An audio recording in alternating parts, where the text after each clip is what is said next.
Hi, welcome to the second part of the introduction to the gift tree. For those of you who are interested, my name is still Michael Friedlander. Nothing much has changed. My sense of humor remains a little off-center, and sadly there's nothing much that I can do about that.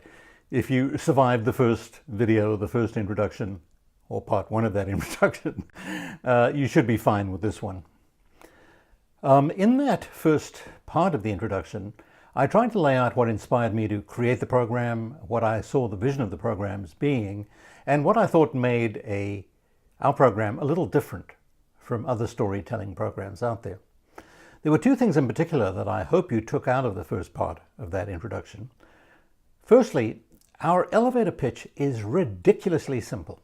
I mean, ridiculously simple. If you and I were to get into an elevator together, and assuming it wasn't a supersonic elevator, the elevator pitch would be done before we reach the next floor. And if you doubt me, and if you have a stopwatch, you can check that this probably doesn't take more than 10 or 11 seconds.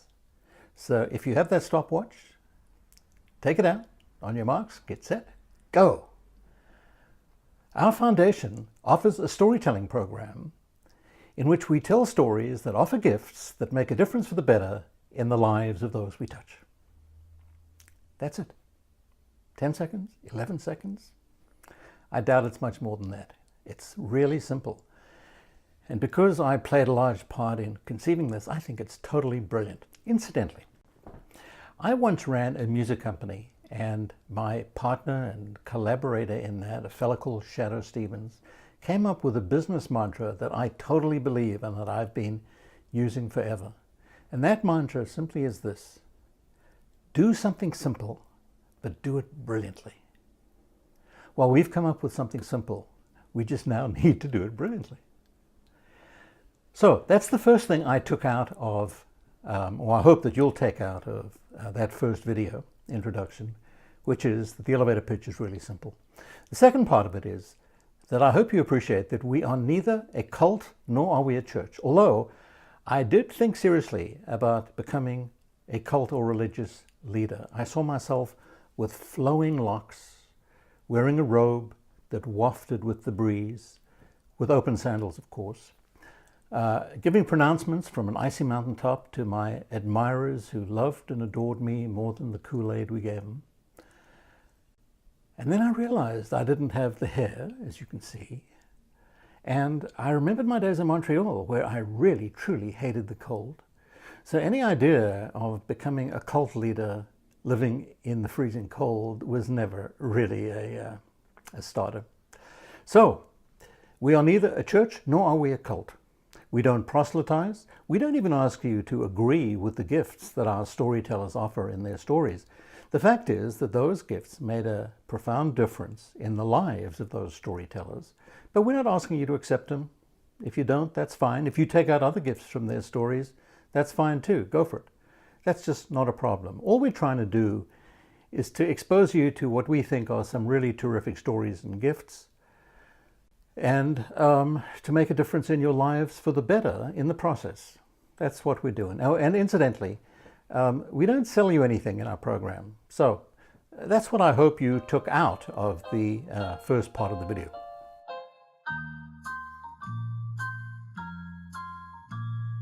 Now for the second part of this video, which really is answering questions that I've been asked by the many people, happily, who want to be involved in the program. And frankly, I thought it would be a lot easier for me just to create another video and answer all of those questions than contact everybody separately. And I've spent most of my life trying to do what's easiest for me, so why not? Although I will promise you this will be the last introductory video I do on this particular subject. So the first question I was asked was this: how do we choose our storytellers and our stories? Great question.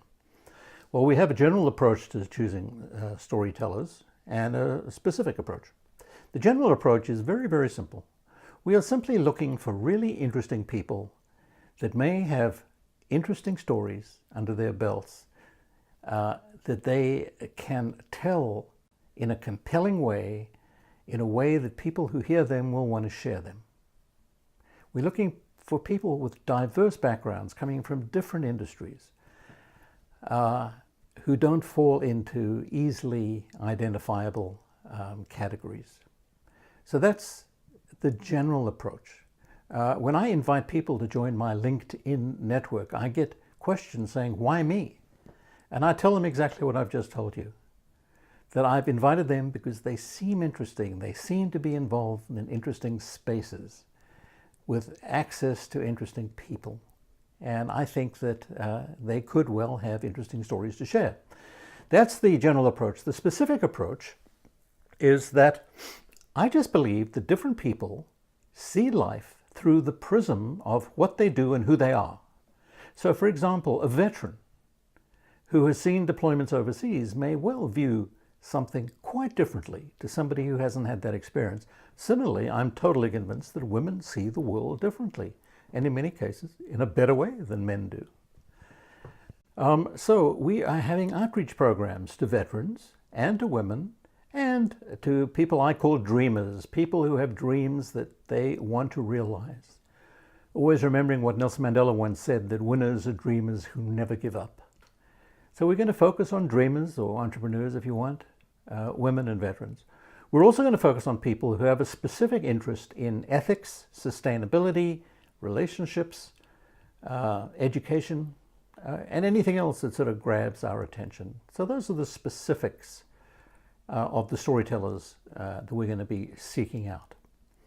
As for the stories themselves, one of the things that I did was I did a whole bunch of videos, and I didn't do them randomly. I did them instead to try and illustrate the kinds of stories we're looking for. So, for example, the first story I told was a story which I called A Doer's Tale, which was a story that was told to me by my cousin, who was then the editor-in-chief of the Jerusalem Post. It was a story with a wonderful gift. And the reason I told that story was to show that the story doesn't have to be your own. The story can be one that somebody tells you or that you've read. The second story I told was one I called The Early Bird Special and the Biker. It was about an experience I had at the car wash when I was battling cancer. I thought it was quite an amusing story, and I ended it up with a joke about a biker, which I thought was hilarious. And, you know, the important thing about telling jokes is at least you should find them funny. Nobody else has told me that they found it funny, but that doesn't really matter. Then I am planning to tell a bunch of different stories that go way back into my childhood. One story in particular was when I was a junior in high school, where I had this very funny experience that bore a gift that I use to this very day. The same thing happened when I told a story about an oral examination I had to take in South Africa when I had to take the bar. And again, that bore a gift that I still use. I tell a story about that I have called The Gift of a Gift. When I first started my practicing law, I was about to form my first international business law practice, and I was given this wonderful advice from a lawyer in New York. I call that story The Gift of a Gift. And I also tell stories about some fairly sophisticated business deals that I've been involved in that bear some wonderful negotiating and communicating gifts. So the story can be about absolutely anything. And my only request is that the gifts your stories offer are gifts that made a profound difference in your life. I think that's really, really important. So that was the next question that I was asked, which was about the stories. Then I was asked what platforms we offer people to tell their stories. And we offer 3 platforms. The one is video, the second is audio, and the third is written. The video is very easy. I shot these videos with an iPhone 6, an external microphone. I went to the local camera store, bought a black background, black material background, and that's it. And the videos and the blogs are really, really easy. The last question was probably the most important one, which was, where do we go from here if we want to do this? What do we do? How does it work? And my answer to that is it's ridiculously simple. We'll have a telephone call with you, and we'll get to know you, you'll get to know us. We'll talk about you, we'll talk about your story, we'll talk about your gift. And if you feel comfortable and you'd like to tell the story, then you can go back, refine it, call us later, and we'll just do it. How long will that call take? Well, if you like talking to me, it may take an hour. If you don't, it may take 10 minutes. But it's an important call where we can break the ice and get to know one another. How long will the actual recording take? Oh, 20 minutes, half an hour. If you want to tell a couple of stories in the same session, it'll take an hour. That's it. It's actually very, very easy, very simple, and I think that you'll find it pretty painless. So that's about it. If you have any other questions or comments or whatever, please feel free to let me know. All I can promise you is that I won't be doing another video like this to answer your questions, but I will respond to you. So I hope this has answered your questions, and I hope that you enjoy being part of our program. Take care.